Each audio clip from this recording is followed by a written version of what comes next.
امام غزالی رحمۃ اللہ علیہ فرماتے ہیں کہ وہ دعوت سب سے بدتر ہے جس میں امیر بلائے جائیں اور مسکین نہ بلائے جائیں۔ جس کا لباس باریک اور ہلکا ہوگا اس کا دین بھی ضعیف ہوگا۔ جو شخص حرام کھاتا ہے اس کے تمام اعضائے گناہ میں پڑ جاتے ہیں۔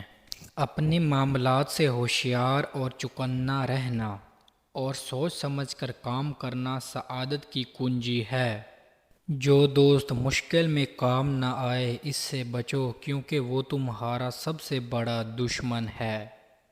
نفس وہ بھونکتا کتا ہے جو انسان سے غلط کام کروانے کے لیے اس وقت تک بھونکتا رہتا ہے جب تک وہ غلط کام کروا نہ لے، اور جب انسان وہ غلط کام کر لیتا ہے تو یہ کتا سو جاتا ہے، لیکن سونے سے پہلے ضمیر کو جگا جاتا ہے۔ اگر رزق عقل اور دانشوری سے ملتا تو جانور اور بے وقوف بھوکے مر جاتے۔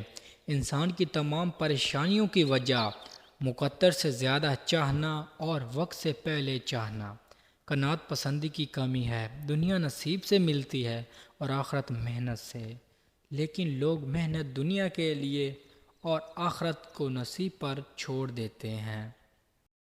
ہر لکھنے والے نے فنا ہو جانا ہے، لیکن لکھی ہوئی چیز ہمیشہ باقی رہے گی۔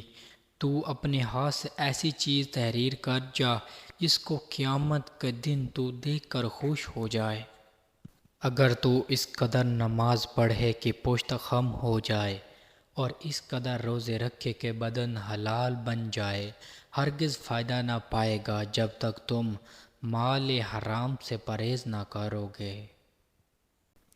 نکاح دین کا حصار ہے اور شہوت شیطان کا ہتھیار۔ نکاح اس کے شر سے بچانے والا ہے۔ مہمان کے روبرو تھوڑا کھانا رکھنا بے مروتی ہے اور حد سے زیادہ رکھنا تکبر۔ سب انسان مردہ ہیں، زندہ وہ ہیں جو عمل والے ہیں۔ سب عمل والے سوئے ہوئے ہیں، بیدار وہ ہیں جو عمل والے ہیں۔ تمام عمل والے گھاٹے میں ہیں، فائدے میں وہ ہیں جو اخلاص والے ہیں۔ سب اخلاص والے خطرے میں ہیں، کامیاب وہ ہیں جو تکبر سے پاک ہیں۔ میرے رب کی محبت کا انداز بھی نرالا ہے۔ سب کچھ دے کر بھی کہتے ہیں ہے کوئی مانگنے والا۔ عورت کی بدخلقی پہ صبر کرنے والا حضرت ایوب علیہ السلام کے صبر کے برابر ثواب پائے گا۔ جو غلطی کر نہیں سکتا وہ فرشتہ ہے، جو غلطی کر کے ڈٹ جائے وہ شیطان ہے، اور جو غلطی کر کے فوراً توبہ کر لے وہ انسان ہے۔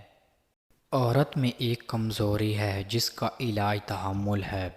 اسے رنج نہ دینا چاہیے بلکہ اس کا رنج سہنا چاہیے۔ توقعات کی کہانی کا انجام صرف دکھ ہی ہوتے ہیں۔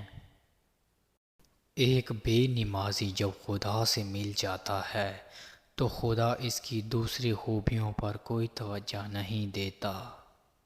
جتنے سجدے جوانی میں کرنے ہیں کر لو، کیونکہ میں نے بڑھاپے میں اکثر لوگوں کو بنا سجدے کے نماز پڑھتے دیکھا ہے۔ جھوٹ بولنا اس لیے حرام ہے کہ دل پر اثر کرتا ہے اور دل کی شکل کو ٹیڑھا کر دیتا ہے اور سیاہ بنا دیتا ہے۔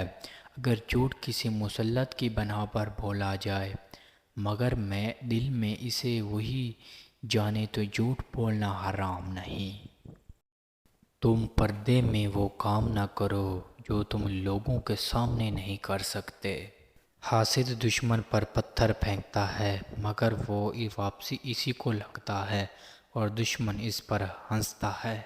غصہ کرنا کسی دوسرے کی غلطی کی سزا خود کو دینا ہے۔ صبر کی کرواہٹ، علم کی مٹھاس اور عمل کی سختی وہ دوا ہے جس سے دل کی ہر بیماری کا علاج ہو سکتا ہے۔ جس شخص کو دنیا کی تجارت اپنے اندر یوں ڈبا لے کہ اسے آخرت کی تجارت یاد ہی نہ رہے تو وہ یقیناً بڑا بدبخت ہے۔